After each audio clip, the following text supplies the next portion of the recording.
Yo, 908, 908, 908. Ice out of New Jersey.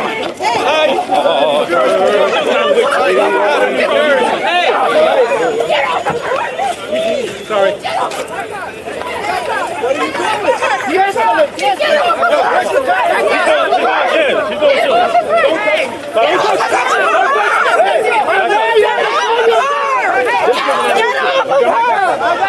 Tense standoff at an ICE detention facility in New Jersey.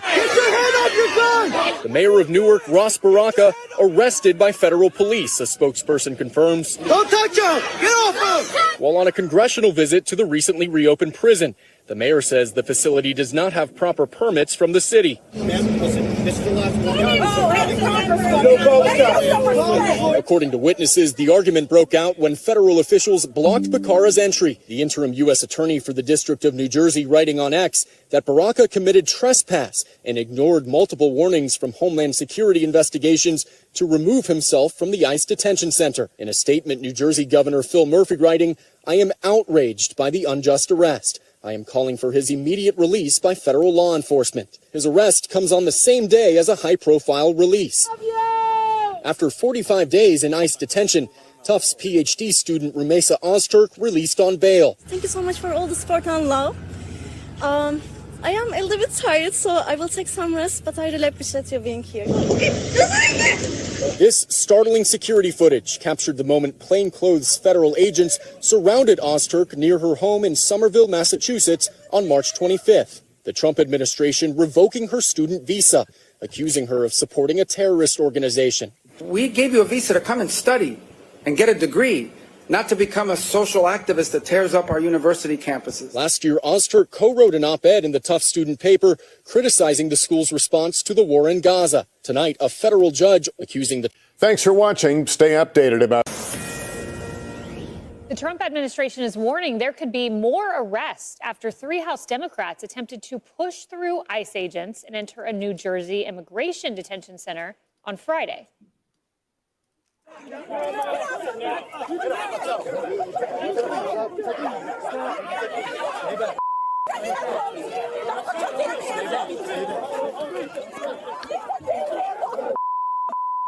Get your officers. Get your hands off of her.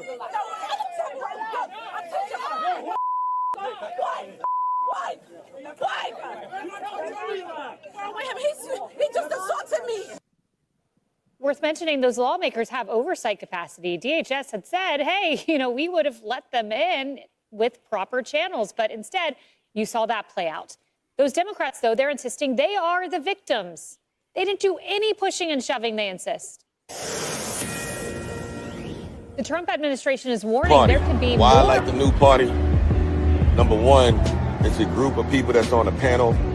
We all have differences, but we all basically still come together at the end of the day. The new party for me is about unity. The new party for me is about educating people to the truth, letting people know what's been going on in our country. With that being said, shout out to the new party, man. We're going to keep it going with y'all.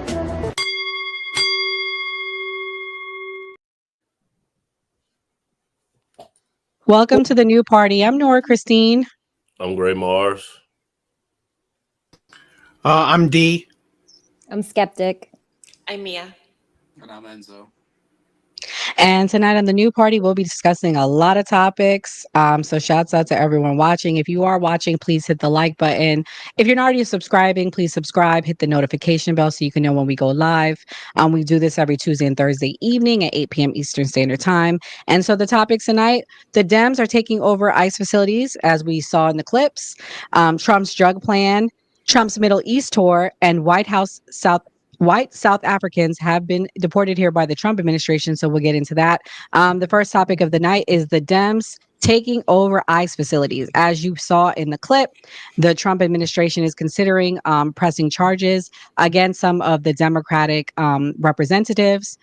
Gray, as one of the Democrats on the line, what's your thoughts on that? Do you think this is an exaggeration, or do you think they had a right to be there? I mean, you're supposed to have a right to protest. I mean, I know politically the right feels like the left trying to help out illegal immigrants it's not a win, but it's supposed to be freedom of speech. So people are supposed to be able to say like how they feel without no fear of consequences. I mean, but if things get physical or out of control, of course, people will be arrested. Renzo, what's your thoughts? I know you live up there in that area. Are you hearing, like, what are you hearing about it on the news that the clips I played may not have mentioned? Do you think that they should be arrested? So, I mean, it's a complete exaggeration of exactly what happened. From what I've read, that the mayor of Newark, as well as some Democrats, forced their way into the facility and they got held up in a guard shack. That's what I heard. And now there's other conflicting arguments coming out that it was a protest gone wrong, that there was problems on both sides between the protesters, as well as the ICE agents themselves. They have every single right to be in the detention facility, and I think it's hilarious in my eyes that this Delaney Hall is now a problem, that it's not upkept when this has been used since 2000 and I think it was 14 that they've been using it as a detention center under Raj Baraka's being time as mayor too. So he knows exactly the facility. He knows exactly how it's kept up, and now it's a problem because it's the Trump administration putting people there. It's just a mess. I'm so over it. Dee, thank you for joining the show. It's your first time coming. We'll give you, shots at the end as we build up so you can let everyone know where to follow you. But what's your thoughts? Have you been keeping up with this story at all? I haven't been keeping up with the story, but my personal thoughts is I agree. You could protest. Citizens have the right to protest. Citizens have the right to freedom of speech. What I really hate when it comes to the Democratic Party is that, especially the leaders, you're not using your time wisely. You have so much free time to go to an ICE facility to protest, yet you can't pass bills, can't pass laws, takes you forever. Your mind's, it's like, and we'll probably be talking about it, where all the things that Trump are doing, you're wasting your time.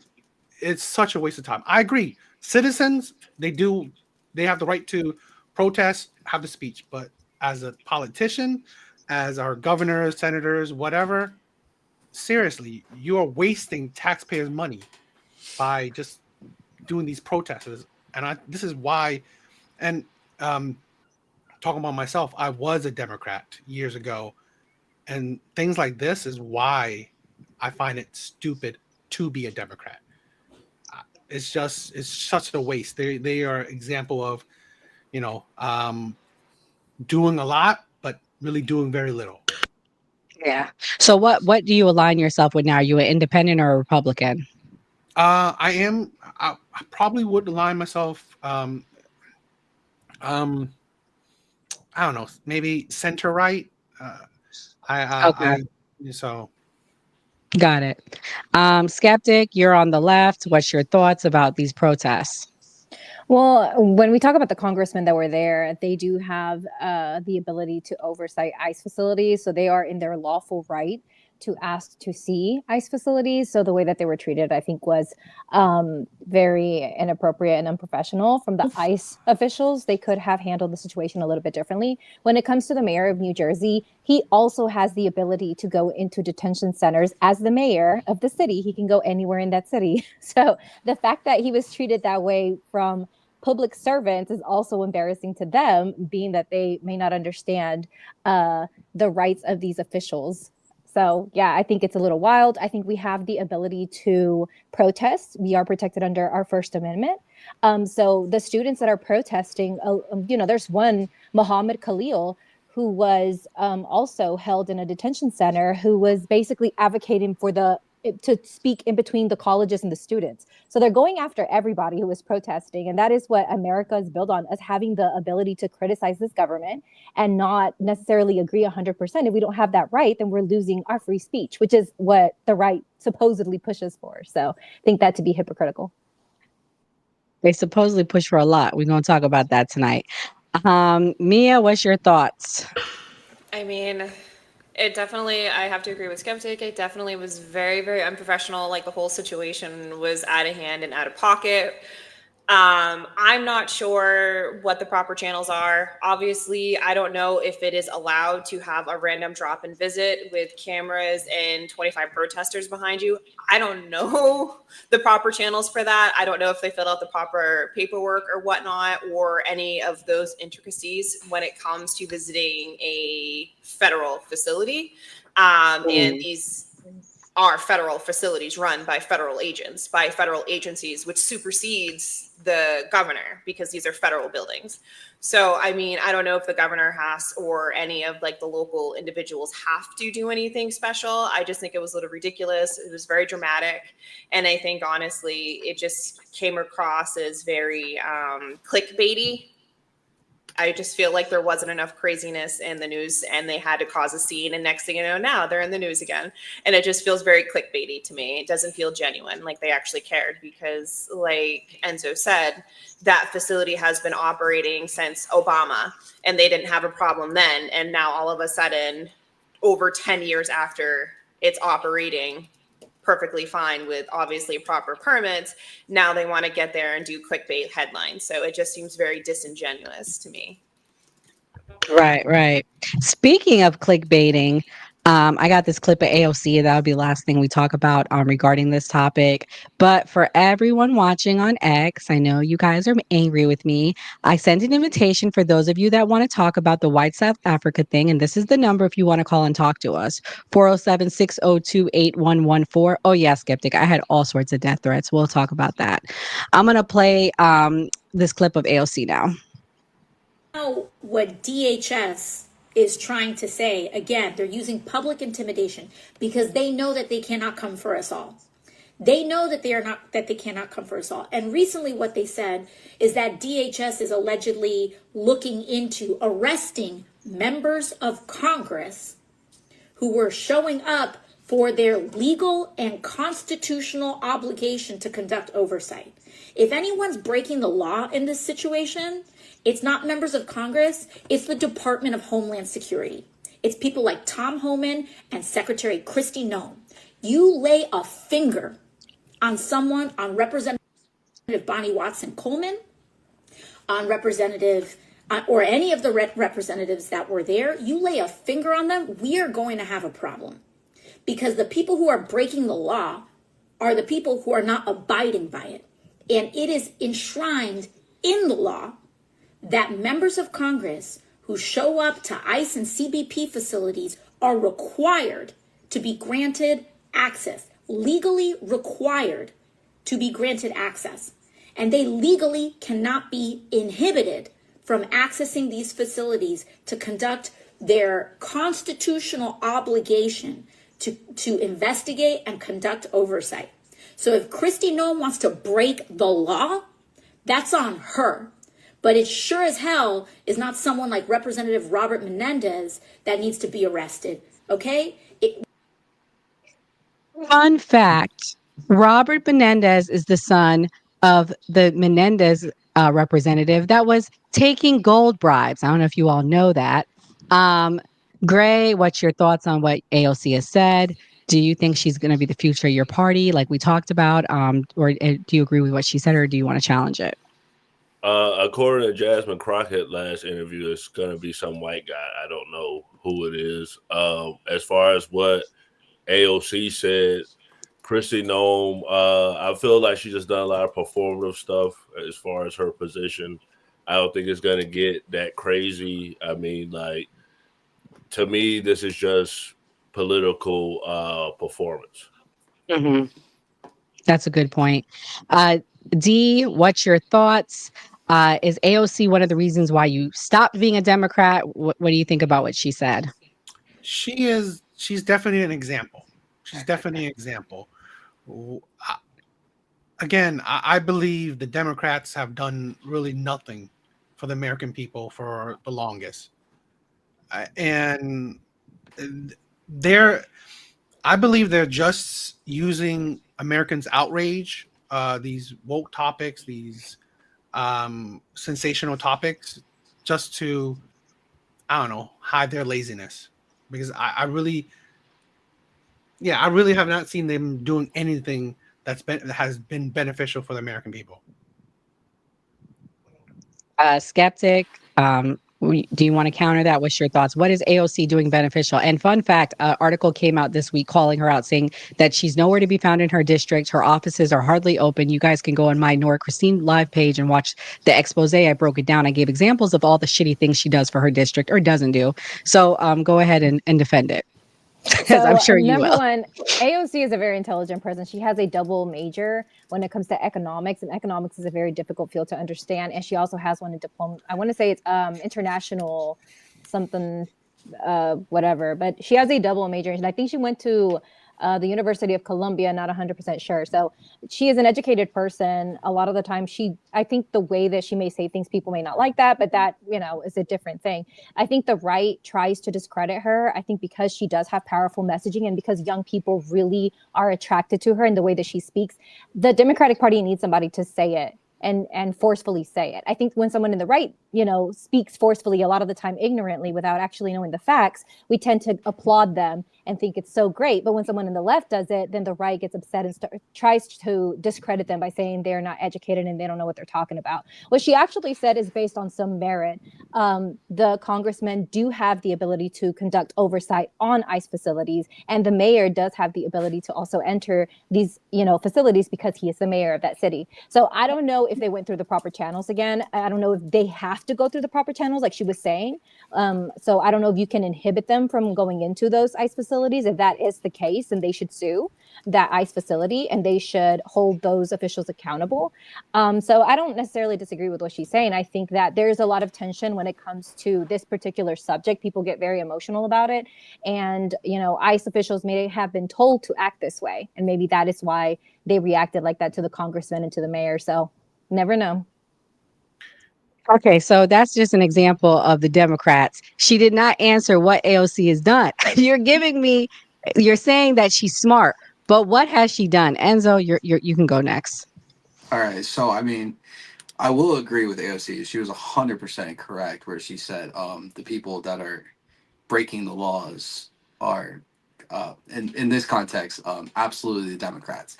Because for them to go into any ICE facility or any detention facility, they have to give an advance notice or request to come in there. Typically, members of Congress have the legal rights to conduct oversight visits at federal facilities, including ICE detention centers. The standard process is to notify that facility in advance. Also, they have to go through the security clearance, security checks, everything like that, which they did not. On-site protocols, they have to follow by that, and unannounced visits right here. In some cases, as of the May 25 incident at Delaney Hall, lawmakers and local officials have arrived without prior notice to conduct what they consider urgent oversight or protest. ICE and DHS have stated that unannounced visits are not standard and may be denied or result in confrontation, as would happen with Newark's mayor of their Delaney Hall. So they did not go about it the correct way at all. So for even if it was just a protest gone wrong or whatever it is, they still forcefully tried to get inside without any prior notice. So this whole situation is just so stupid at the end of the day. Like, we're arguing and AOC's over here saying, well, if this person gets touched, yada yada, there's going to be problems. Focus on your own district. Like Dee said, that they're not doing anything for their people. They're not doing anything for the American people. This is what they need to be focusing on. Not going to ICE facilities, not sending fucking senators to El Salvador to go interview one person to make a publicity stunt. I'm so over this with the whole immigration thing when nothing is getting done in the government to actually help everybody. We're catering to one group, not all of America. Well, I will say this, when it comes to congressmen, their job as representatives is to vote in Congress. And so they have to go to these Congress meetings and hearings to then vote. So if you say that she's not at her office, she probably, if you know anybody who is either a senator or congressman, no, that's not just then it. they probably are not at their office. She has $1.9 million to run 2 offices. They're never properly staffed. That's not the point. The point is she doesn't even have a representative there. People aren't even respond. You can't even call in. No one answers. And she shares an office with one other representative. They have staff on site and they have to take messages because she has no staff there. And one of her and the other offices are closed half the time. That's the issue. Not necessarily her, but she doesn't have staffing to address people's concerns. maybe it has to do with payment and whether or not she has enough money to fund this and to have enough people to work 1.9 there. million? So again, whenever you say like that someone's not sitting in their office as a congressman, they never do. Like, when was the last time that you went into somebody's office and they were sitting in their office? As a person, I know politicians, they don't just sit in their office. They're normally in DC. You're especially- bypassing the point. She doesn't have anyone running it. Yeah, I I kinda call, think that- I call my honest. congressman tomorrow, and the staff answers. I've I called think my that- congressman multiple times. He's never answered my call. That's just me, and I'm in Texas. What she's Let's say- saying is true. Because unless you're like a governor or something, then you're like stay in the state. So she's right that they go to Washington. I would say this, right? That's Whether any of them are in the office or not, Skeptics said it. They do a lot of talking, not a lot of results. I think AOC is she's for New York. New York is doing worse than ever. There are people leaving New York, complaining about New York. She's not helping even her state, let alone the country. Like Skeptic saying, I think the Democrat Party is just a whole lot of talk. They know how to talk. They know how to talk the game. They know how to incite the people that, are their, voter base. But they don't know how to improve American lives. I mean, great that they went to the ICE facility, but that place wasn't there just built during Trump's administration. Why are you there now? Yeah. You didn't And care that about mayor- in other terms. I'm Now sorry. you're here. Now you care because it's only a photo op. It's not action. It's just a whole lot of words and just catering to your woke crowd. And that's why I think Your response. Yeah, Mia didn't get to go. I mean, it just seems like I said, very clickbaity, very disingenuous. I mean, if there is a standard protocol, obviously congressmen, congresswomen obviously have jobs to do. They obviously sit on oversight committees like Skeptic says, and that requires, I'm sure, some sort of visit in these certain facilities. However, we don't really know if they have to ask permission or say, hey, heads up, I'm going to be there within this time frame and that sort of thing going on. I mean, it just seems like they purposely did not go through the proper channels. They purposely wanted that dramatic entry. They purposely, it's like you can't enter a jail and not expect to get patted down, not expect to go through the metal detectors, and all of a sudden think because you're a congressman that you're just going to bypass, or congresswoman, and bypass everything. Like you just get to walk scot-free. You can't even enter a federal building without going through the metal detector. So it's super weird that they thought all of a sudden they were just going to get the red carpet and they were going to supersede everything. So, I mean, it sounds like both sides were very unprofessional. It sounds like ICE and the way they treated the congressmen and women were very unprofessional, but also it sounds like the congressmen and women purposely went out of their way to be unprofessional as well and expecting a level of non-compliance that federal agents have to comply with their own rules and regulations per their own policies to be in these buildings. So it sounds both sides are at fault here. Like nobody's a clear winner. And that's just how I feel. I agree. All right, guys. Next topic is regarding Trump signing a massive pharmaceutical legislation. Let's watch this clip.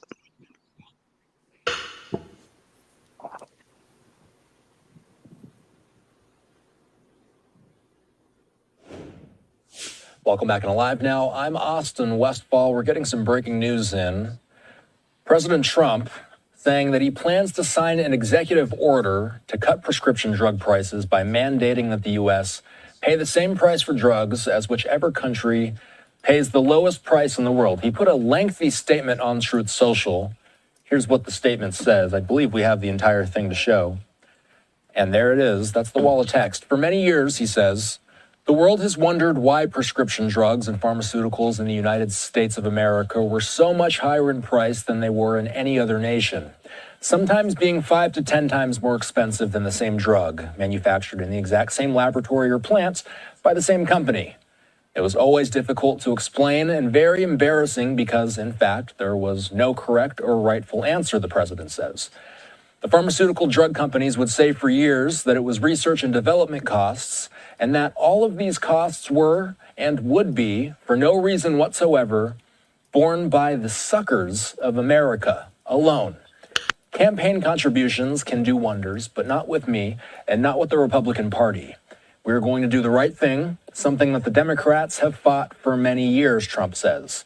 Therefore, he says he's pleased to announce that tomorrow morning in the White House at 9 a.m. Eastern Time, he will be signing one of the most consequential executive orders in our country's history.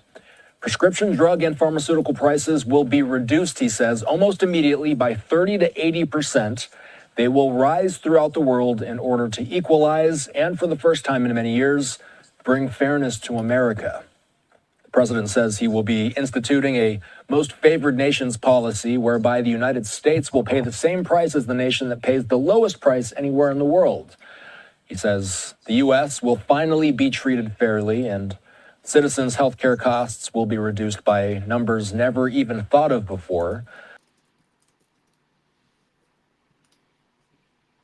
Mia, what's your thoughts on this bill? I think it's fantastic. This is like the third executive order that he signed that's very specific when it comes to healthcare that I think is absolutely fantastic.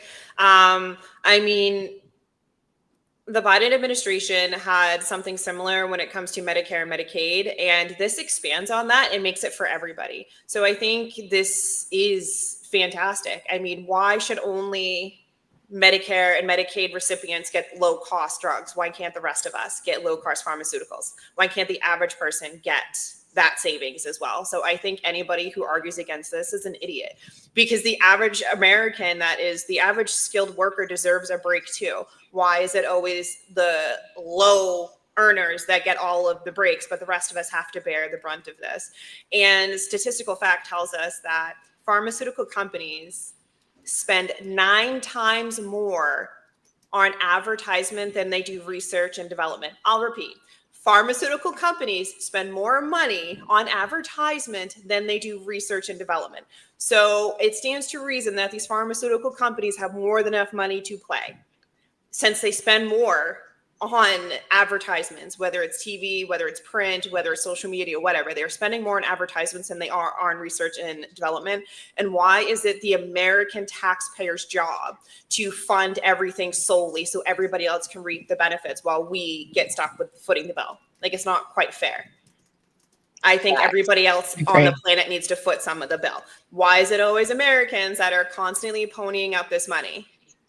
And that's where I'll land. Skeptic, is this finally something that the left and the progressives like? Yeah, so Mia beat me to it. So the Biden administration did have a Inflation Reduction Act that helped with pharmaceuticals when it came to Medicaid. I want to say Medicaid or Medicare, one of those. And so when Trump first came into office, he froze it. He passed an EO to freeze this. And then now he passes this to like lower pharmaceutical costs. Obviously, I think it's a great thing.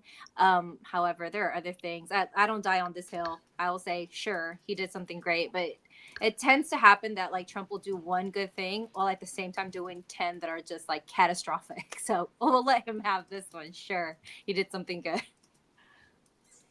Talk about it. Whataboutism. And so what do you think about this? Have you been hearing meltdowns on your live over it? Have they said anything positive? Tell me all the negative things you're hearing on your live on this. So I bring it up and everyone goes quiet. They don't know how to talk about it. Because for weeks, like leading up to this is hilarious that everybody's been bringing up, oh, we need universal healthcare. We need universal healthcare. And I say exactly this. Instead of having universal healthcare, I'd like to see regulations on all these pharmaceutical companies that jack the prices up for all these prescriptions and everything like that. I go, because I worked in the DME industry for a very long time. I saw how much it costs to get braces, crutches, stuff of that nature. And I see that it's 100, 200, 300% markup on these items. Imagine what it is in the pharmaceutical realm. When I was doing my research on it, we're 5% of the world's population, but we pay 75% of the market for pharmaceuticals. And most of it is made in America too. So make that make sense, that countries around the world are getting more favorable rates than we are, when at the end of the day, we're probably consuming these pharmaceuticals at a higher volume, and they're made in America. So it makes no sense to me. And I'm happy as shit with what Trump's doing about it. Because when Biden was in office, yes, they passed the reduction, the 35 cap on insulin, but it was only for seniors at the end of the day.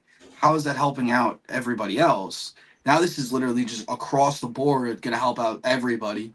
And I hope there's a way for them to make that into law so somebody else can't come in and just get rid of that EO. That needs to stay forever. Trump called Ozempic the fat people drug.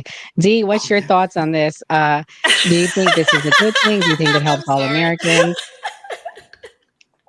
Yeah, I think this is just another win for Trump.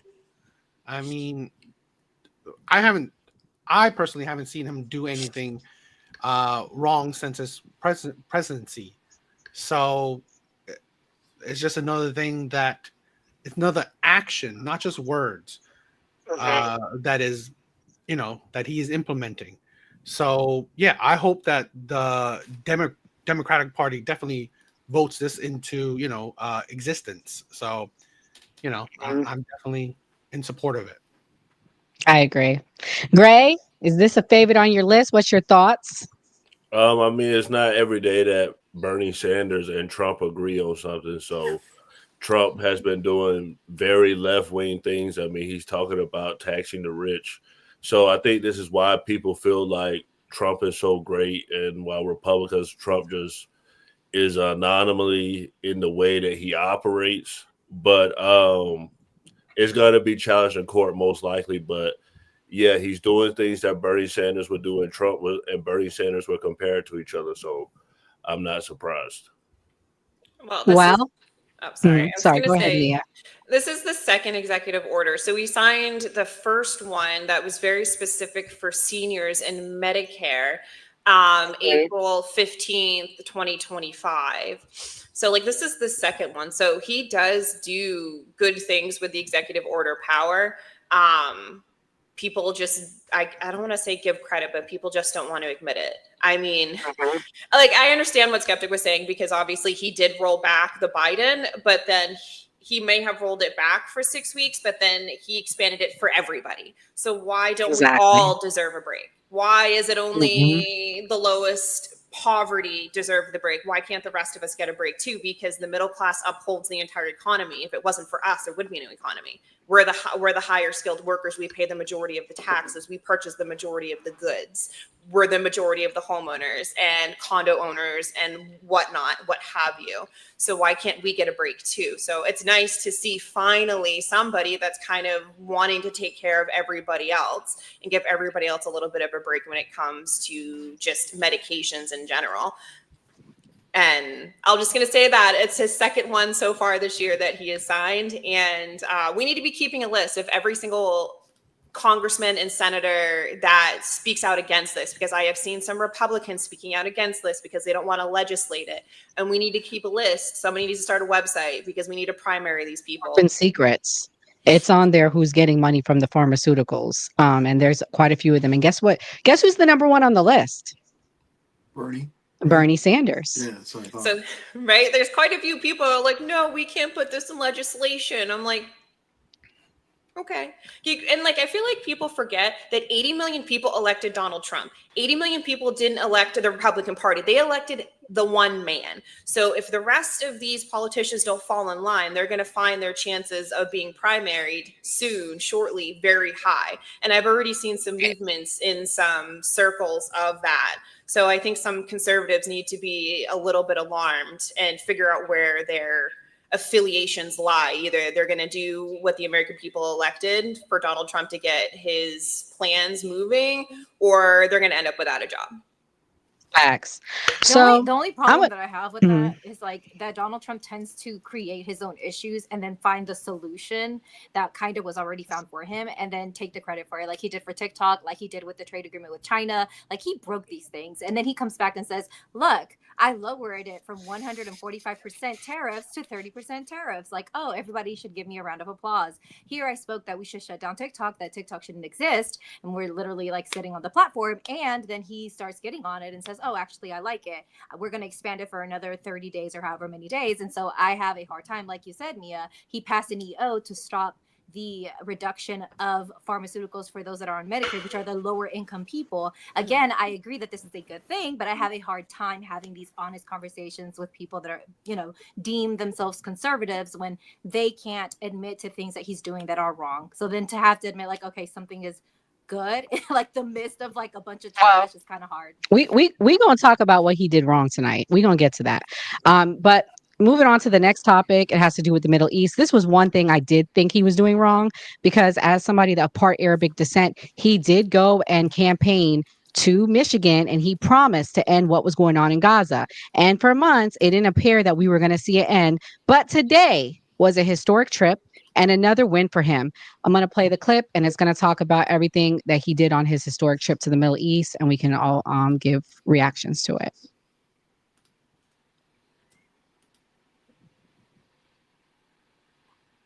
That his administration will accept a super luxury jumbo jet from Qatar. The 747 would be used as his new Air Force One. Aviation experts say the plane has a face value of about $400 million. Four sources tell NBC News that the plane would be transferred to the Trump Presidential Library Foundation once he ends his second term, which of course raises several ethical questions. Top Senate Democrat Chuck Schumer compared the deal to bribery. Tonight on Truth Social, Trump said Democrats are bothered by the, quote, gift. He defended the deal as a very public and transparent transaction. People say, oh, you shouldn't accept gifts for the country. My attitude is, why wouldn't I accept a gift? We're giving to everybody else. Why wouldn't I accept a gift? Because it's going to be a couple of years, I think, before the Boeings are finished. And they'll be wonderful when they're finished. Generation of leaders is transcending the ancient conflicts of tired divisions of the past and forging a future where the Middle East is defined by commerce, not chaos, where it exports technology, not terrorism, and where people of different nations, religions, and creeds are building cities together, not bombing each other out of existence. We don't want that.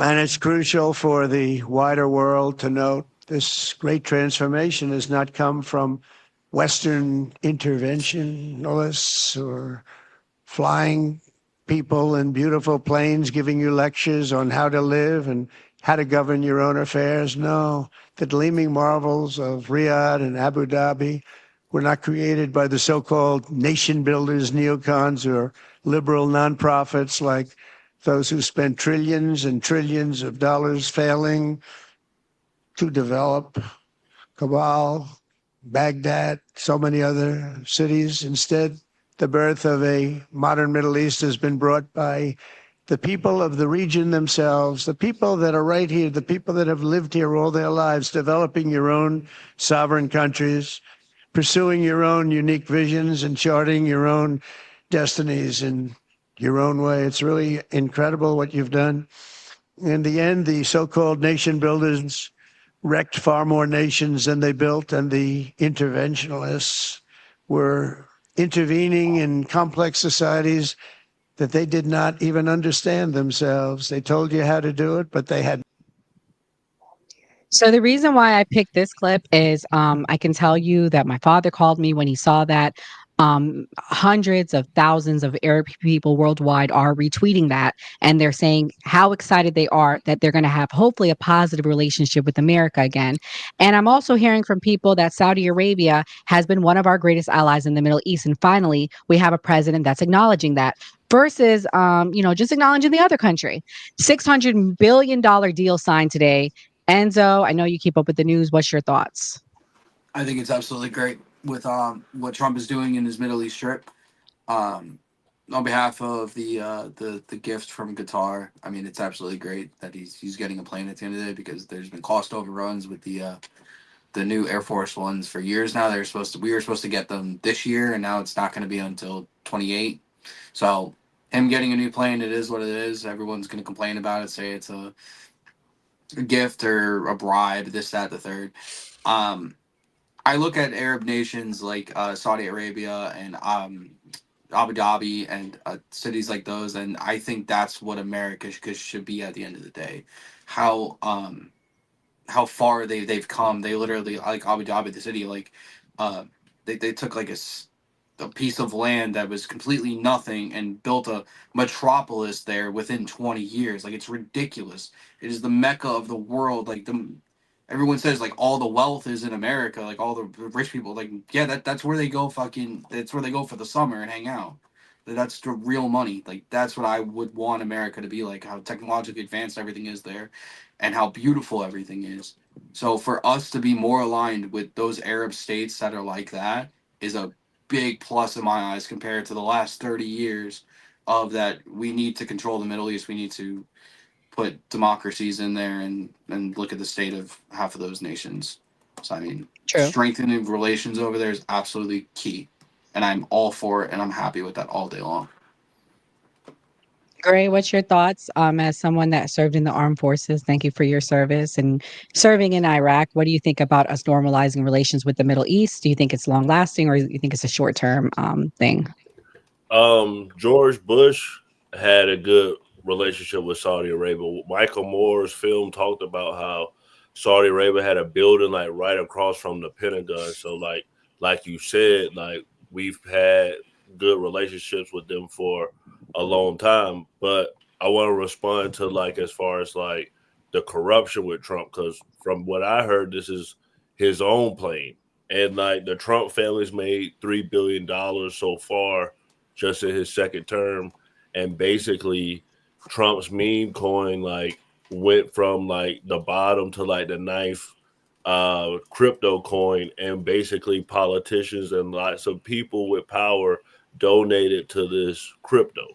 So I know people say the Biden crime family, but I don't think you're supposed to accept a jet from another country. D, what's your thoughts? Are you okay with him taking the jet? You think it's corruption? What do you think America can be bought? I mean, this is a thing where I don't know. I haven't heard any news that it's specifically and only for him. So maybe that is true, but again, I don't find that an issue. I could care less. I mean, that first of all, that doesn't hurt the American people. That other foreign leaders are giving him stuff. That doesn't hurt the American people, especially it's not. I don't know if it's corruption, because it's not really under the table, and they're not. I don't hear any. They're not getting anything for it. So I don't know. I don't hear anything. But I do want to say that a couple things that I really don't understand the hate he gets, because let's say the Twitter thing, people can change their mind. People are human. The China thing, I think he did it right, because if you heard, China even said that they didn't listen. They didn't care about Biden because they thought he was weak. China said that. So when Trump did it, they were scared of Trump. So what he did, it hurt the stock market. But I'm an investor. I invest in stocks. We are high. Stocks are going high right now. So really, what he did with China actually paid off, because right now the deal preliminary sounds good. So really, I really can't hear anything he's really done wrong. It's like it's just constant hate against them for really foolish things. Skeptic, what's your thoughts? I'm sure you're going to counter it. What do you think about the plane? Is it corruption? What do you think about the Middle East trip? Is it going to help us as Americans? What do you think? Yeah, well, I first want to say about the tariff thing, like disrupting the supply chain is bad, not just for the stock market, but it's bad for investors. It's bad for people that own companies, and how you're going to the instability in the market, and whether or not you're going to have supplies for the next couple of months is bad for the economy, period.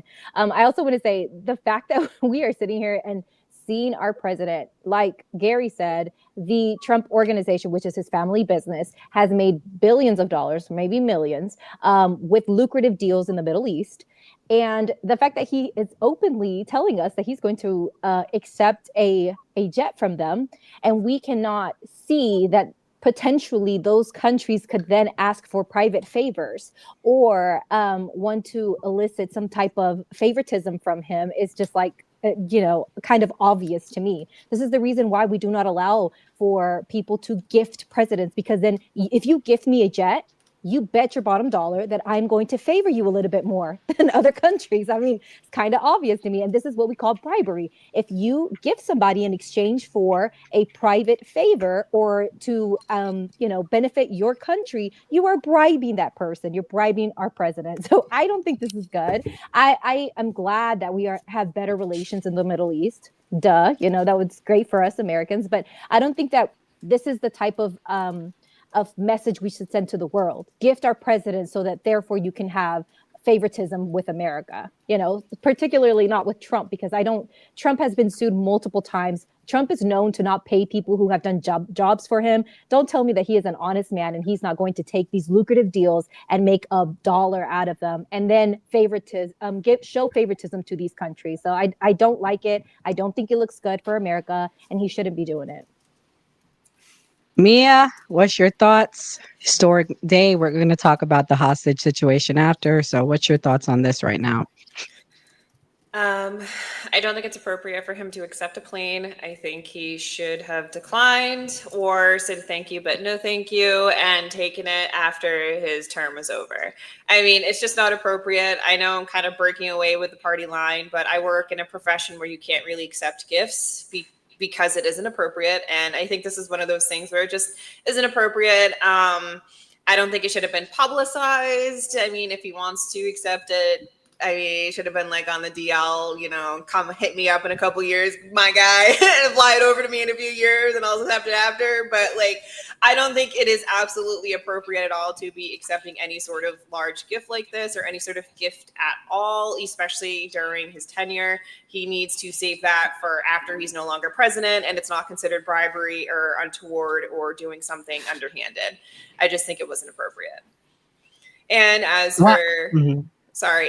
for forming and keeping friendships in the Middle East, I mean, I enjoyed his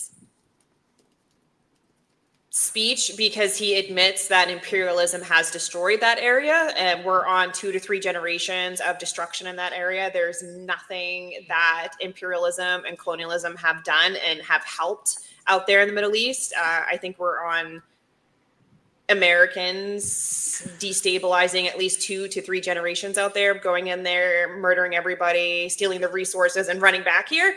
So, I mean, it's good to see somebody as a world leader admit that and admit those wrongs and admit that we have done nothing but do this kind of destruction and that we need to move away from this path. So I'm happy that he said that out loud and that it's on the record, because that is exactly what happened. Facts. That's a good point. So another big historic thing that happened this week, Trump has officially got the last hostage that American citizenship out of Gaza. He negotiated that directly. Let's play that clip and then we can give reactions to it, because a lot of people are questioning, is America for sale? And we'll get to that as well. Israeli-American hostage potentially as early as tomorrow as part of efforts to secure a new ceasefire in Gaza. Middle East correspondent Matthew Doran is live in Jerusalem. Matthew, what do we know about this announcement from Hamas?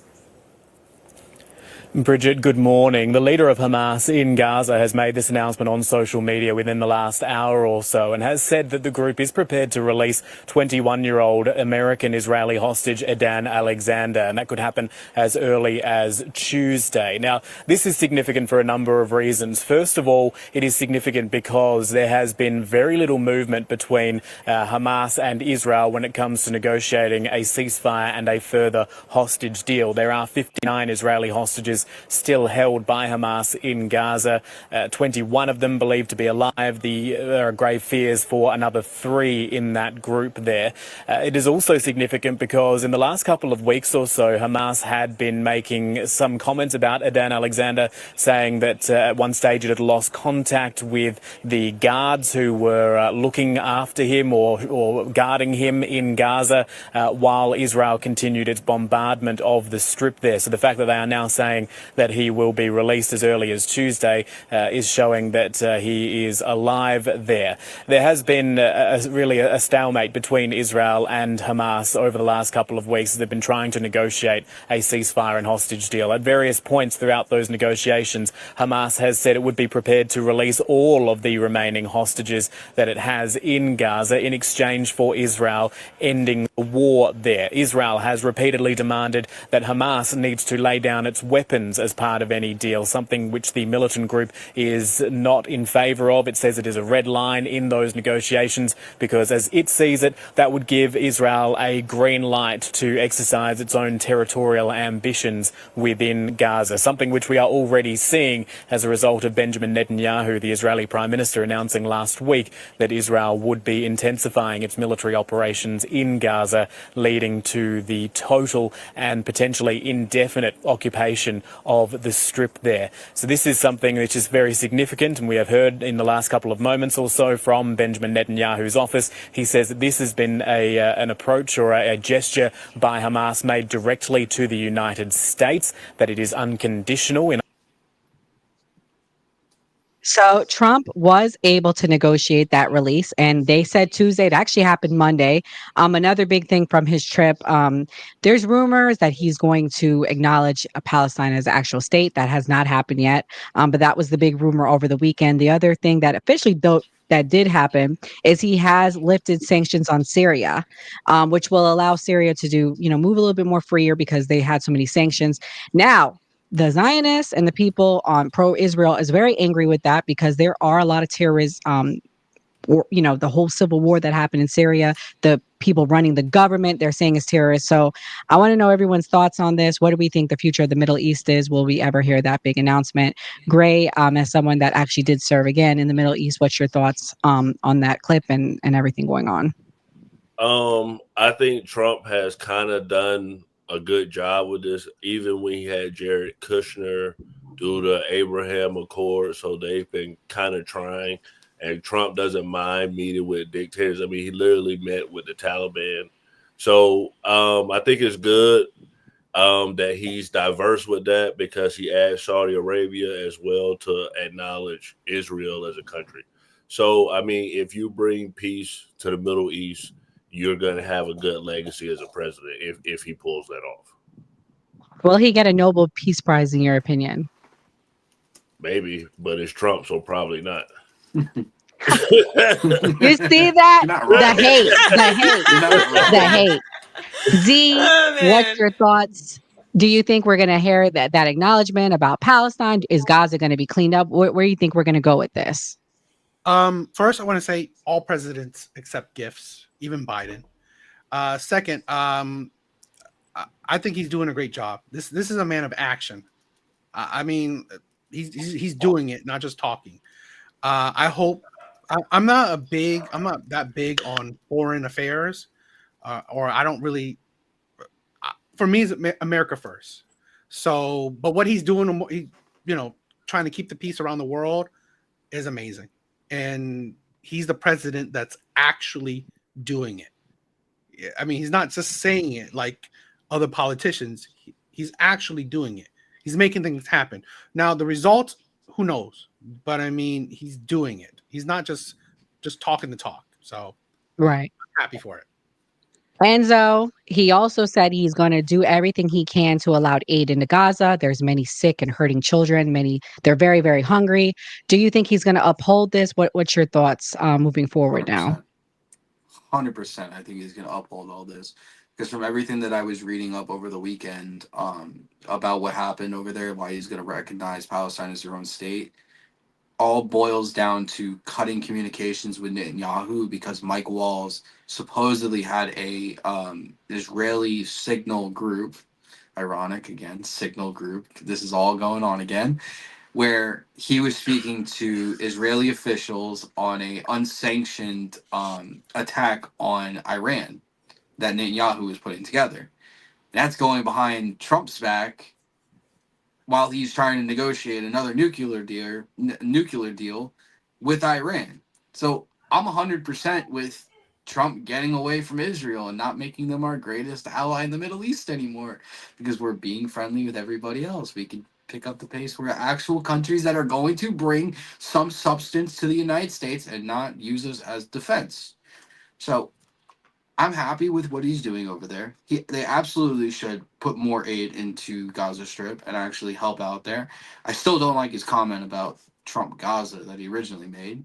I would like to see them actually, the coalition of nations that they put together, go in there, clean it up, and give it back to the people of the Gaza Strip, of Palestine. Give it back to them completely, not turn it into a Walmart, a McDonald's, and a fucking Trump casino like everyone thinks it's going to be. Right. Well, I think he posted that, but now that I see the plan in play, I think he may have posted that video as like, hey, let me show you how America's going to react and the world's going to react when we say we're going to do this. I think it was to freak people. I think it was to push the Arabs into action, because they were like, well, they don't want to have their hands on it. And this is what's going to happen, because you're going to have 2 million Palestinians displaced in your countries if you don't step up. Now, that's one way of looking at. The other way, Skeptic, is people are saying he's playing both sides. He's still friends with Netanyahu. It's not no phone who this. They're playing everybody. This is their way to, keep Netanyahu on the side. I mean, also, Netanyahu is in hot water. I mean, there are people in his country that are anti him, and people are saying that he did this. He dragged out this issue with Gaza to save his own behind from going to prison. Skeptic, what's your thoughts? Because I know you keep up with a lot of things. Do you think he's playing both sides, or you think it's real? I actually agree with Enzo. There's one thing that I agree with. There's I did something right. Look. Hell is frozen over. Yes. This has to be crazy. I'm confused because I thought Trump was going to flatten this land and displace 2 million people from their homes. Like, I'm glad to hear this. I'm glad that he's had a change of heart. I think that Netanyahu is like, you cannot trust him. And I still question like what happened in Israel and whether or not he knew the information for it. Like, I have seen, and I do not dabble into conspiracy theories, but I have seen actual like things that people have. Egypt said that they called and told them and were warning them. And also, like, if I have family that has traveled to Israel, like, that there are officers everywhere. On every corner. Yeah, nobody was there. Like, no, you couldn't find anyone. That's kind of questionable to me. There are a few things that I'm like, and my family tends to lead more like towards Israel, but the reality of it is, when you look at it, the Palestinian people are treated, even when they're allowed to live in Israel, are treated as less than because of the Judaic belief. They can't even travel into like the holy of holy parts that are considered holy land. Even when they live there, they're discriminated against. And what's happening in Gaza is disgusting, to be honest with you. Like, we can't turn a blind eye to it. I think it's gross. And to say that you're hiding behind it being T groups, like, to me, it's not enough for you to go and like drop a B on a hospital or a school. Like, that just is, to me, is like gross and just like, terrible. So I'm glad that we're changing our view here, because one of the things that the Biden administration, Harris, was criticized for was for not speaking up and saying that she was going to be pro-Palestine. So I'm glad that somebody finally is saying something. Wow. So this is the one thing you like Trump on, huh? I guess so. And this is new. I have the clip. I mean, if Skeptic, you got to believe me. He said out his own mouth, he's going to make sure they get aid into Gaza, and he's going to push them to allow it in, because those poor babies are starving. Mia, what's your thoughts? I mean, as you're saying, Nora, those poor babies are starving. I don't think people realize how bad it is. I mean, they're like, 300-400 days with nothing in there. Like, there's no supplies, there's nothing. There are some TikTok content creators that I've seen that it's a struggle. I mean, they are legitimately starving there. Like, they're being starved out. They're being ethnically cleansed by a group of people that aren't even ethnically, genetically belonging in that area. They're European, but that's a conversation for another time. But it is a legitimate ethnic cleanse of those people that have been there. And the simple fact that we have a world leader essentially saying like, hey, we're going to get aid. We're going to do what we can, because at the end of the day, we should be doing what we can. I mean, Israel has essentially ruined that area for those people. So they're going to have to be displaced so we can go in and drag the rubble out. So either way, they're going to have to leave Gaza at least for a little while so we can clean it up. But I mean, if you look at the before pictures from like 4 years ago to now, night and day. It's crazy. I mean, Israel destroyed it. Like it's ruined. I mean, we're talking hundreds of billions of dollars to even remotely get where they were before. And like, that's sad, because those people in that area, like that is their home. You know, we're talking hundreds of years of genetic lineage of those people living there. They belong there, and it's not fair that they're being ethnically cleansed by Europeans. There's colonialism again. I don't think they would like you saying that. And I will say this, Skeptic, and also, hey guys, while we have everybody on the line, we are celebrating our 1-year anniversary. So we will be playing clips to remember. We've gone through so much in a year. We've had a lot of big names on here, right, Gray? So we will be doing clips every night. I didn't get the clips yet, but every night we're going to be doing a clip for the next month. But one of the series we did was we had an actual Israeli citizen come on, say his position. And he even acknowledges, Gray, remember, he acknowledges and he says something was off that day. He doesn't go as far as in saying that Israel was in on it, but he goes in as far as saying that it was an inside job in some way. He didn't say it was the government, but he says that actual Israelis assisted in some way. He acknowledges it because he's like, it doesn't make any sense to him. So shouts out to him, Mr. Nick. He was a friend of the show. I appreciate him. But yeah, he acknowledged that. But, he stands by their right to the land. He stands by, yeah. So we'll play the clips. But it was an interesting conversation. We actually got pretty heated with him a few times. We had shouts out to, what's his name? The guy that used to be on our show, K. Dot and D White. I'll play those clips, but they got into it and it got pretty emotional. So anyway, switching gears to our last story of the night, we're going to talk about the last thing I don't agree with Trump on. So you got threats on? You got threats because of this topic? Yes. So Laverne Spicer, who is a Black conservative content creator, Skeptic, listen to this timeline. Sunday, she tweets out, Obama let in all these Somalians. What does that have to do with anything? There's nothing going on in the news about Somalians, right? So I tweet and I write on her page, and Trump let in 300 racist whites from is letting in 300 racist whites from South Africa. Who told me to say that? They called me the N-word. They called me a white Karen. They said they don't understand how a white girl is going against her own people. They said that whites should be allowed in this country. They even threatened to rape me. They called me a crackhead. They called me a meth head. What did they not say? But thank you, because I got 5,000 views. So thank you. They went in and they doubled down about how, as white tea people in this country, they have every right to let in these people and they don't care. So my argument is this, and then I'll play the clip. How is this America first? We said we want mass deportation. Now we got 70,000 people that signed up for this app. Only 54 got brought in. I'll give Trump that, but 70,000 signed up. So we're going in the opposite direction here. And also, I stand by that these are white racists being brought in here. And I'm going to play the clips and tell you why I feel like that. And I'll let y'all speak. So this first clip is regarding the South Africans that arrived or that are coming, and it breaks it down. The first group of white South Africans to the United States via its refugee program as soon as next week. 3 people familiar with the matter have said. It's a divisive move. Thank you, Mr. Trump. Especially given that Trump has been blocking refugee admissions from the rest of the world. 2 of the sources, who requested anonymity as they were sharing internal plans, said their aim is to fly the initial cohort of around 50 Afrikaners into Washington Dulles International Airport in Virginia. It was like an answered prayer. Life coach Katia Beeden is administrator of a website that seeks to help white South Africans take up Trump's offer. We've been forgotten. It's very hard for us to travel. It's very hard for us to get visas.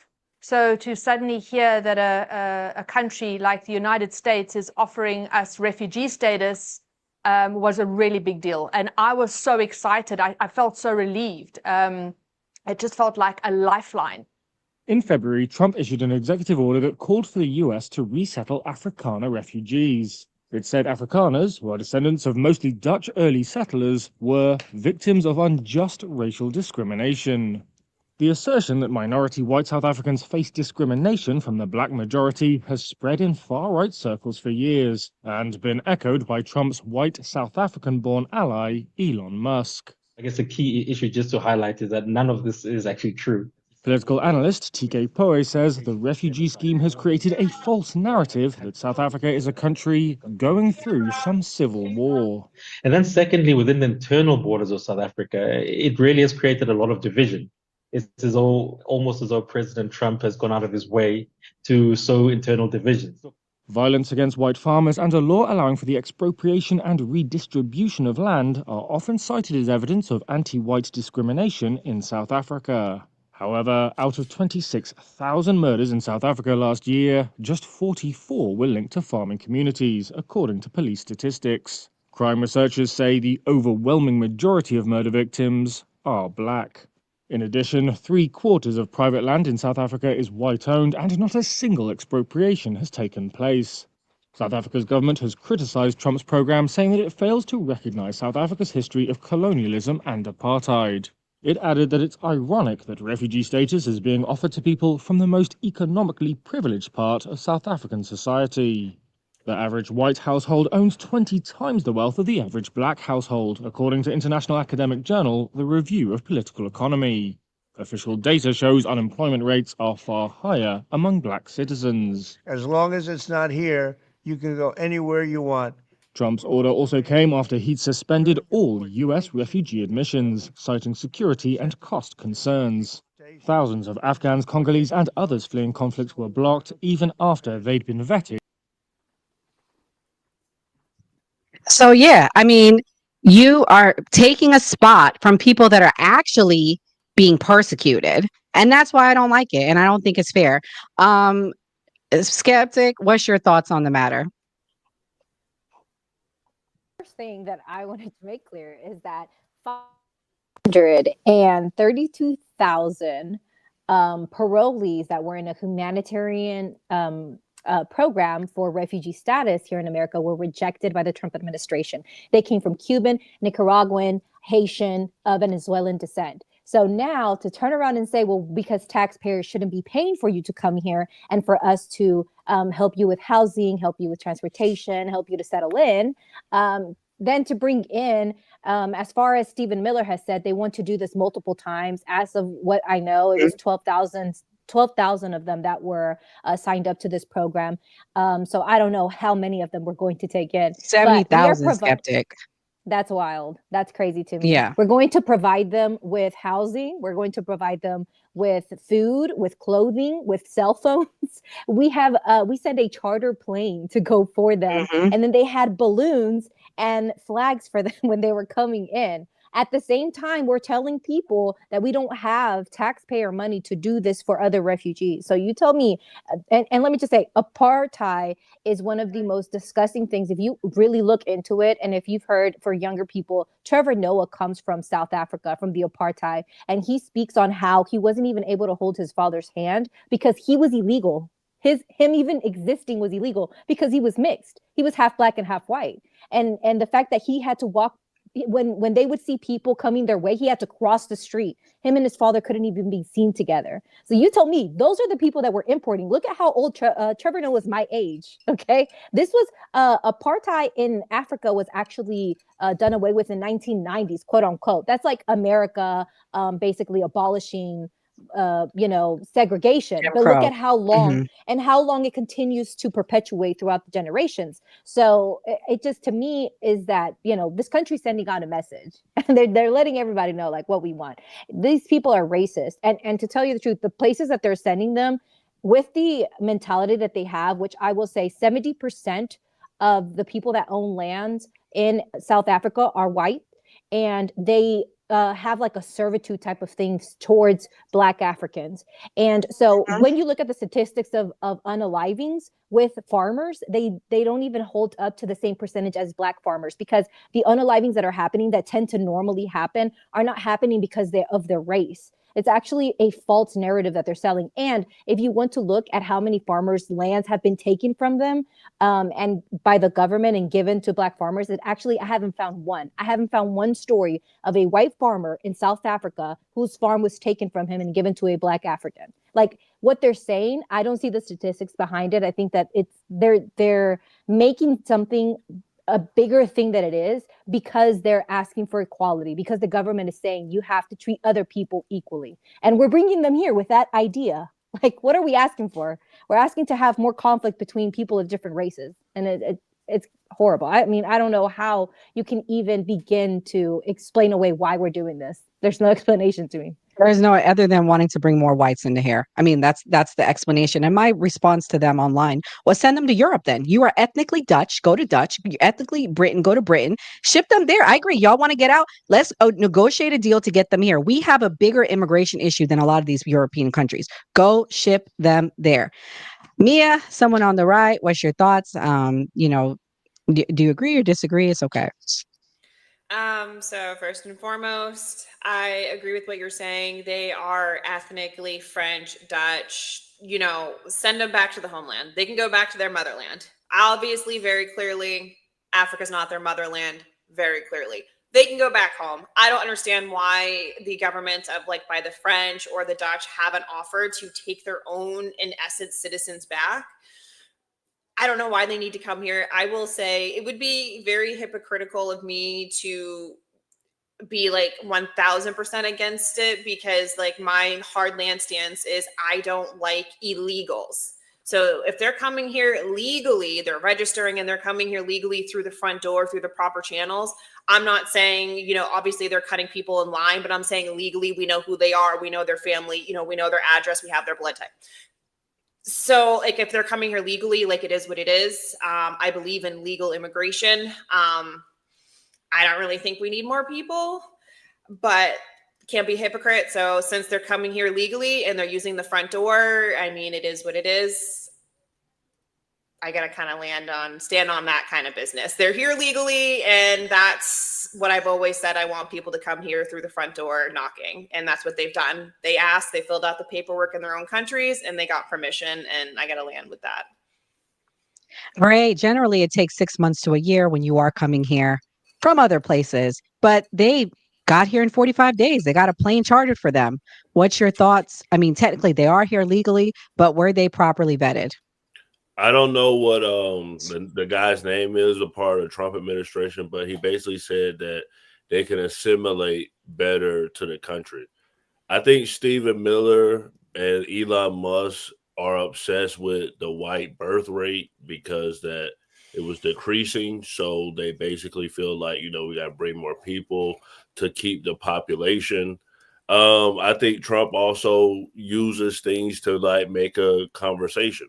So we're going to talk about this because he did this, and we're going to say, oh, he did this because, they're white, this and that. So it's also, let's create some chaos to create a narrative. That's what I think. Oh, Lord. Enzo, what's your thoughts? Are people talking about in your lives? What do you think? So as the resident white man here, we do not condone the violence, the racist stuff that has been thrown your way, Nora. We do not condone it. They are not one of us. It's okay. No, actually, I haven't heard anything about it on my lives, which is actually pretty wild, to be honest with you.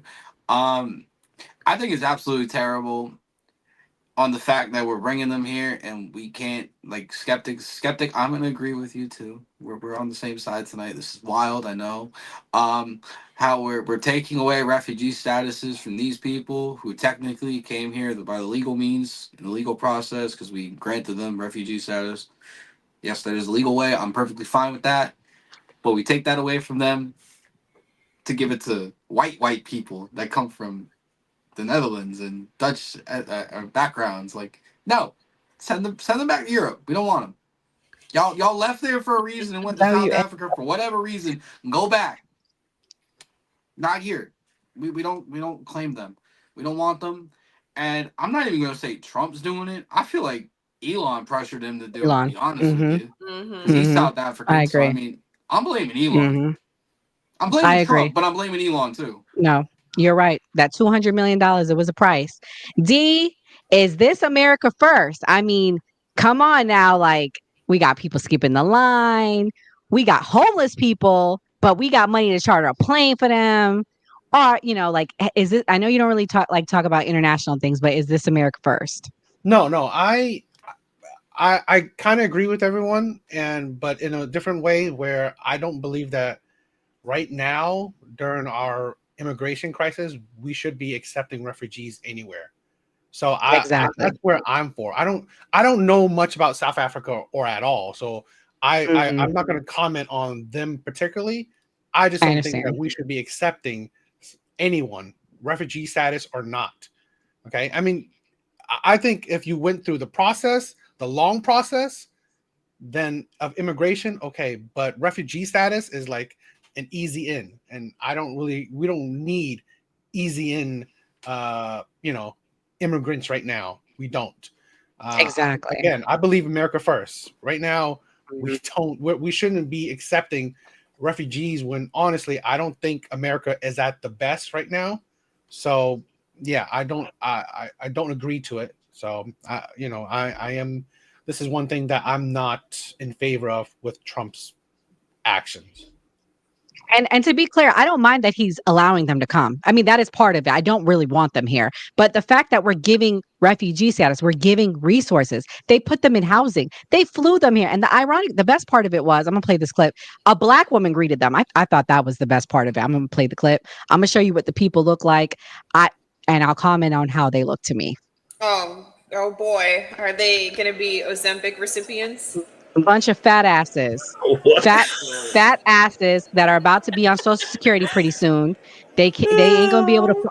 Do these look like fat farmers? Do these look like farmers? Because allegedly they're farmers, right? I mean, maybe Well, Maybe do farmers 5 have to people be aren't skinny? obese.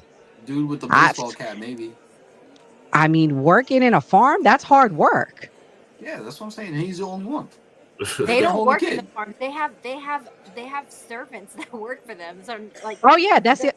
Yeah, and I'm gonna play that clip next before we comment. You already read my mind, Skeptic, because I have a real South African that made a video on the topic. I just wanted to show you guys what we're bringing in here because there's some big fat asses that they brought, and all I thought was how my Social Security dollars are going to go towards taking care of them. Let me play this clip. Y'all don't gotta believe me. It's a white South African that had something to say. If you're not an American, feel free to watch, but please try and get it to the Americans. My name is Bianca van Wyk, born in South Africa, live in South Africa. Today you will be welcoming the so-called white Afrikaans refugees. They are there based on an offer made to them, which I must say was informed by disinformation about South Africa. Now, I've seen a lot of takes on who Americans think they are receiving. Okay, you are not getting successful, professional, white, middle class South Africans that are fleeing South Africa. The people you are getting are the people that believe that there is discrimination against them based on their race. Keep in mind, we live in the most unequal country in the world.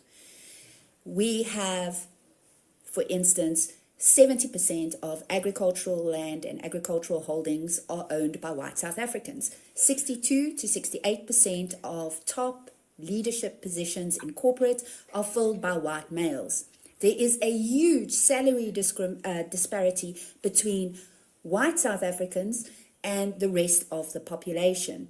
And there are a number of other indicators which shows you that this story of discrimination based on race is false. Another thing that I wanted to say is that you will get certain so-called refugees that have experienced crime. However, in South Africa, no one is exempt.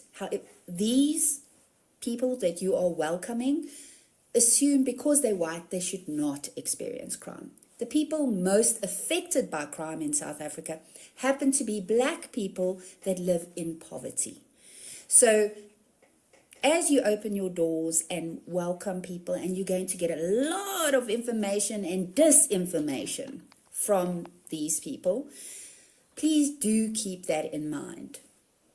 Oh, I also would like to say all the best and good luck to the Americans. She like, who cares? Glad we got rid of those jokers. Best of luck. Best of luck. So Gray, are they going to survive here? Just, and as a reminder, to be clear, they're being sent to California, Alabama, Idaho, Iowa, Montana, and Nevada, I think. Yeah, that was the places. What's your thoughts? Well, like how the right was saying about the Hispanic population, like they're getting EBT. So is it gonna be a problem that they're getting food stamps, that they're getting all this housing and stuff? So they're gonna survive. I mean, like, I don't think it's gonna be like they stand out other than their accent. I mean, I would have never known Elon Musk was South African if he didn't say he was. Lord. Dee, what's your thoughts? Do you have anything you want to add?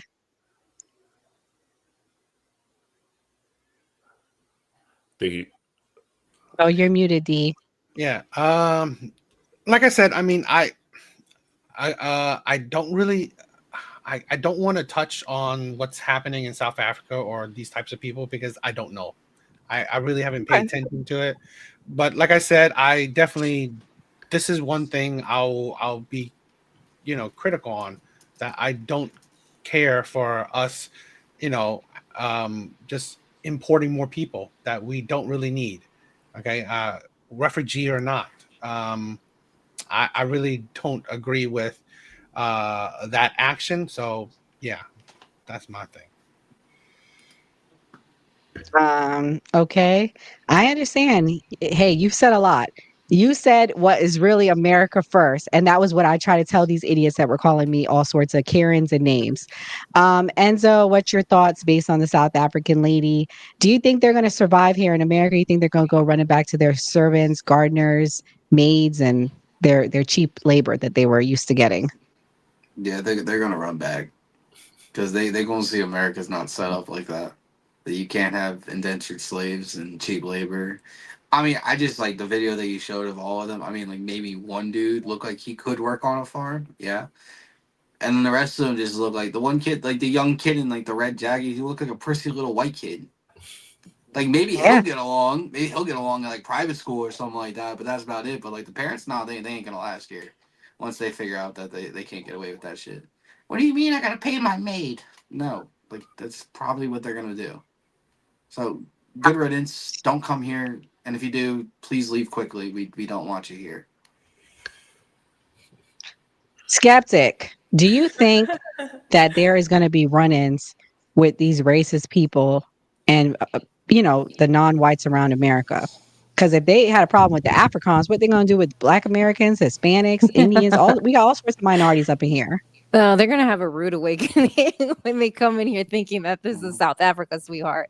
Because the brown and black folk over here, we are tired and we are done with this whole BS from America. And I want to say something that Thomas Sowell said. When you're used to preferential treatment, equality seems like discrimination.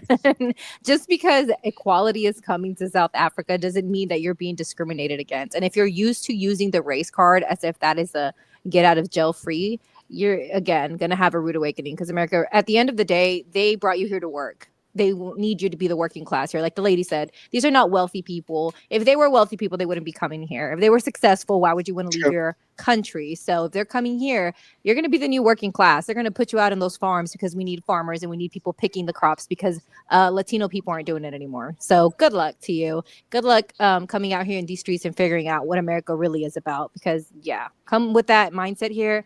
I don't know what's going to happen to them, but I definitely could see this end up being on the news here shortly. So we'll see. Mia, what's your thoughts?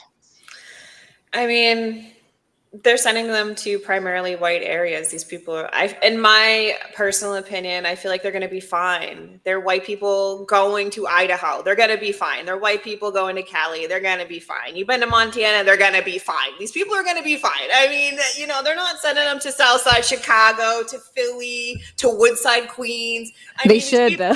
Right, they should. But these people are going to predominantly white areas. These Afrikaners Send are them to going O to be Block in fine. Chicago. My parents live in Right? Chicago. Go send them to O Block for real. Right? Though. Cincinnati, they're sending these people to primarily white areas. They're going to be fine. I think it's definitely, there's going to be, periods of adjustment for them. Obviously, they're going to get a shock from the high cost of living. They're going to get a shock from the culture's different.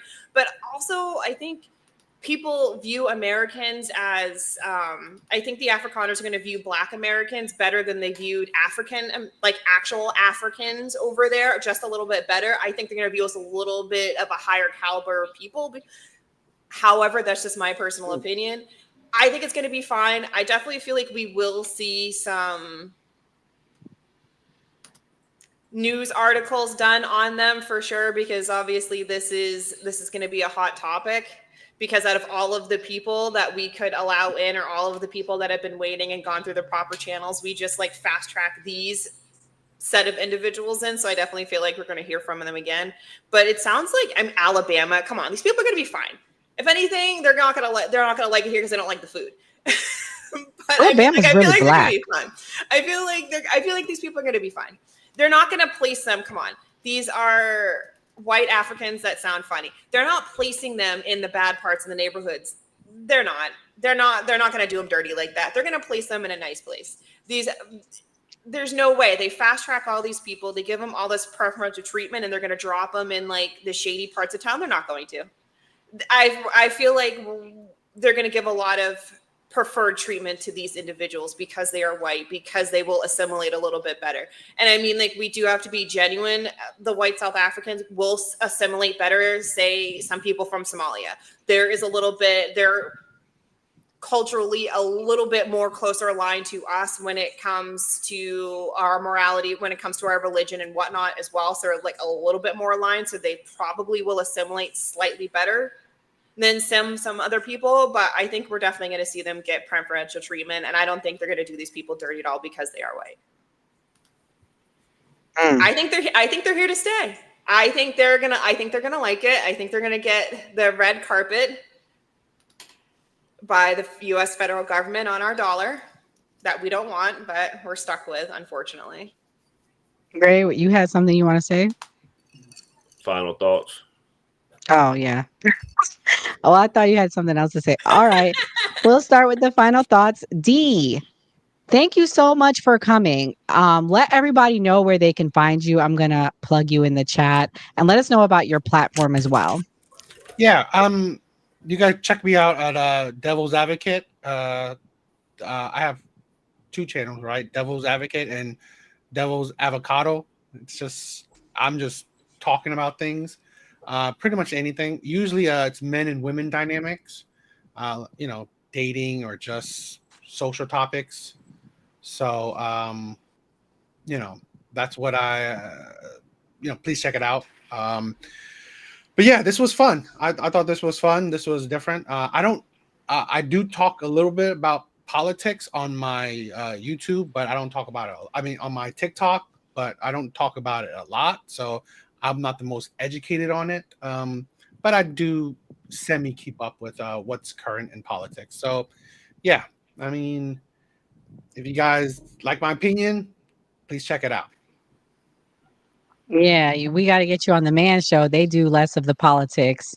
But thank you for coming. It was really great to have someone that doesn't keep up with politics so intensely that can say, hey, I think this, because you're like the average American. So that's what the best part about you being here tonight was.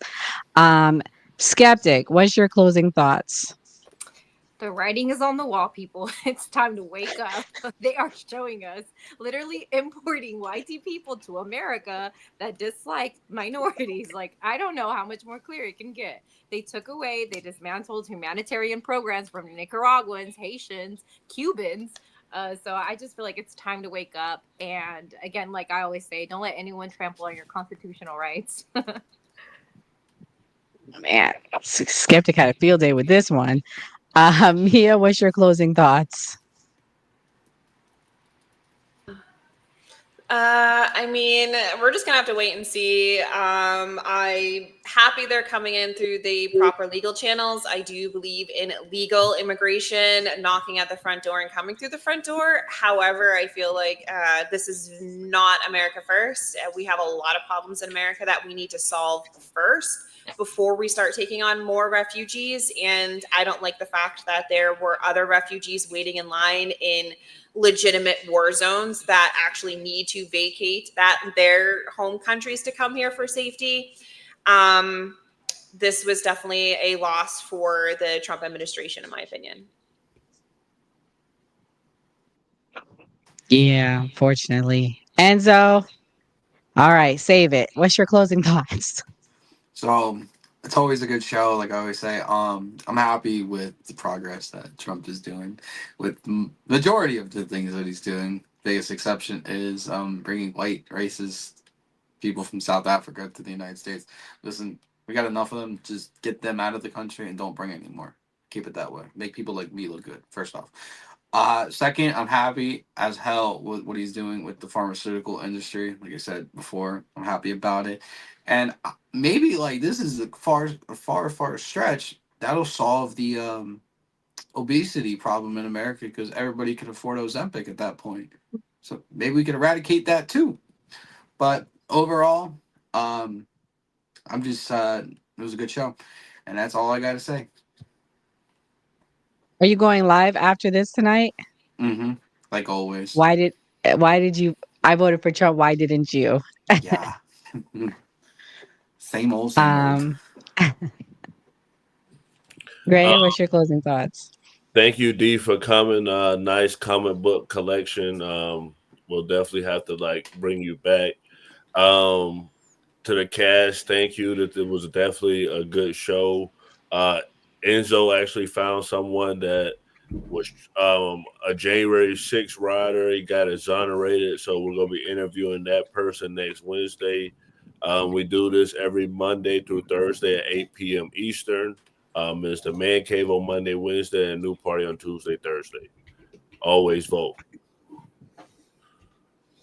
All right. So my closing thoughts is shout out to President Trump. I think he should be nominated for a Nobel Peace Prize because I do believe he's going to bring peace to the Middle East. So thank you, President Trump, for that. However, it's the 80-20 rule, right? Like in any relationship, you don't 100% like anything anyone does for you. So Trump, this is part of the 20 I don't like. I can't wait to see what the big picture is, but I know you had to pay Elon back somehow. First was with those H-1 visas. Now he's bringing in his little racist cousins coming through. So it is what it is. At least hopefully it's only less than 1,000 of them. And he can maybe work out something in South Africa for the rest to stay there, or to Dutch or Netherlands or anywhere else but America. Thank you to Devil's Advocado and Devil's Advocate for coming. This was a great show, so I appreciate you for coming. Thank you to the New Party team. Thank you to Gray, Mia, Skeptic, and Enzo. We are the best team on the YouTube and on the X. If you're watching on the X or the YouTube, please hit the like button. If you're watching on X or TikTok, please come subscribe to us at The New Party. You got to do the @ symbol, The New Party. As I stated earlier, we are celebrating our 1-year anniversary. So we've had some pretty big names on, like Kaizen. We had Brian Shapiro from Pushing the Limits podcast. We've had Judge Joe Brown on. So shouts out to the 1-year anniversary and so many great things, and hopefully so much more to come. And like we always say on The New Party, always vote. God bless everyone. Good night. Introducing The New Party. We live stream Monday through Thursday, 8 p.m. Eastern Standard Time.